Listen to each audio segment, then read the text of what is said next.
Nollywood star Jim Iyke has lived a life of controversies, which he tells us have caused him to make some big sacrifices, including the discontinuation of his reality TV show Jim Iyke Unscripted.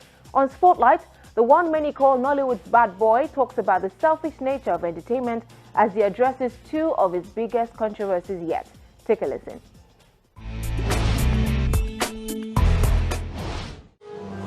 Will you marry me? I don't know any other.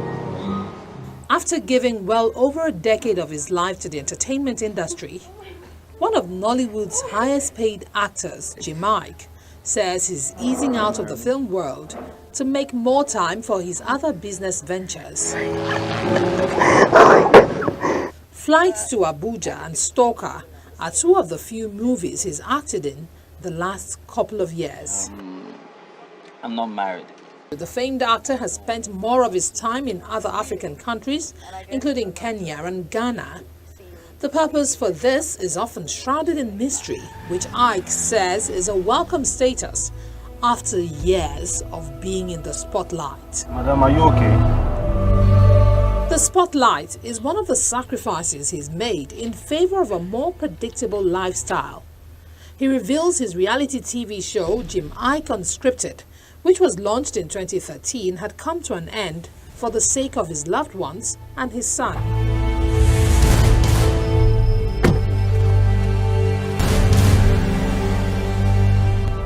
Jim Iyke Unscripted gave viewers unrestricted access to Iyke's routine, his luxurious trips abroad, and lavish lifestyle, which he says put a lot of pressure on him. I thought I could balance it where I could live a sort of private, secret, and public life, segment them adequately so that people will understand what line and level they should allow me to have my space and also get involved on there when I offer some sort of insight. But it wasn't so. To bring cameras into your life automatically throws your door open for all kinds of people to have opinions. And it's what I signed off for at that time. I didn't want to whine about it, but at some point I had to put a stop. I understand that, there are other people involved in my life now, and this is completely beyond me, and it wasn't just enough to make it about me anymore. Lessons learned. Iyke is now moving on to another showbiz venture, The Adventurer, a series which he hopes will become a tool for social, economic, and political education.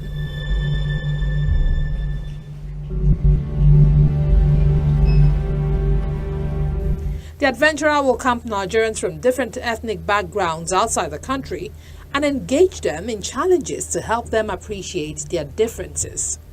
We'll keep them in the same house and then force a conversation of sorts, force a narrative that is different from that they're used to.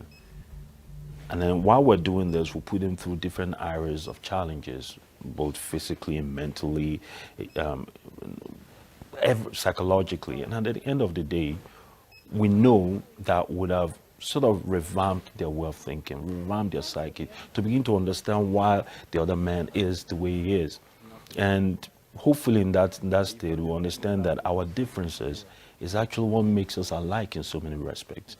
And then you go back to your community and your family, and by extension, the country, and begin to change the ideals and the narrative of how things are. It's obvious that Iyke would rather live a life devoid of controversies which have plagued his career. His reputation suffered a setback when a video showing him being delivered of a demonic influence in the popular synagogue church surfaced online. He reveals that a desperate search for a miracle for his then ailing mother led him to the church. He insists he was not paid to make the appearance and that he was taken advantage of. At that point, truthfully, if they told me that there will be a cure in hell, I'll go. You're talking about your mother, So I went.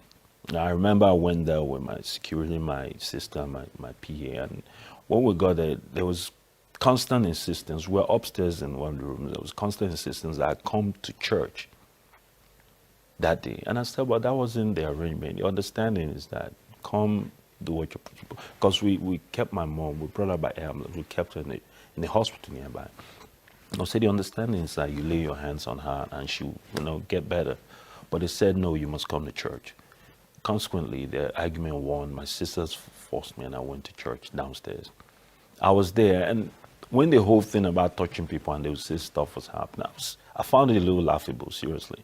I'm saying this on national TV, that people can confirm or not.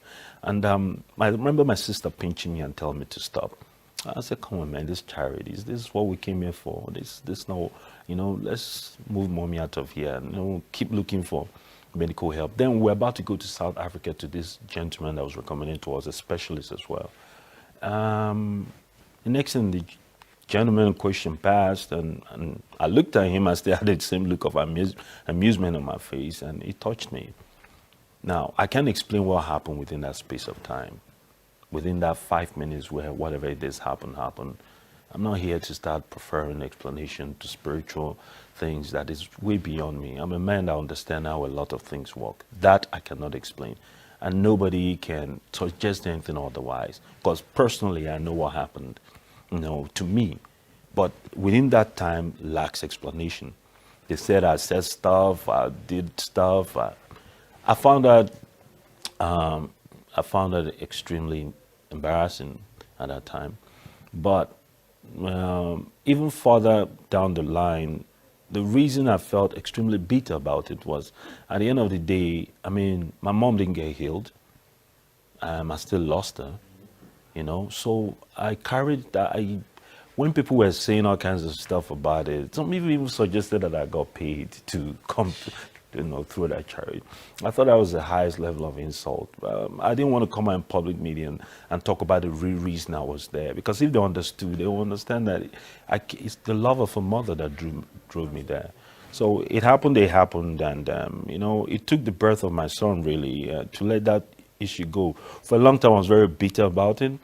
I carried that yoke in my heart, and I just felt, I'm so mad at this man and everything that happened that time. But the truth of the matter is that I was holding myself captive, not him. He had that kind of power over me. Every time I saw him, I would request that it get switched off. But at the end of the day, when I had my son, one night I got up, looked at my son, and felt the enormity of the kind of love only a father can feel for us. And I said, listen, for the reason and the occasion of my son's birth, I have to let this go. So I did what a man would do, cried about it, held my son, and swore that I would let it go. And by all intents and purposes, I think I have. His altercation with popular media personality Olisa Adibwa also made news. Iyke admits the situation could have been different if handled maturely. Some men don't get over things easily. Apparently, I do.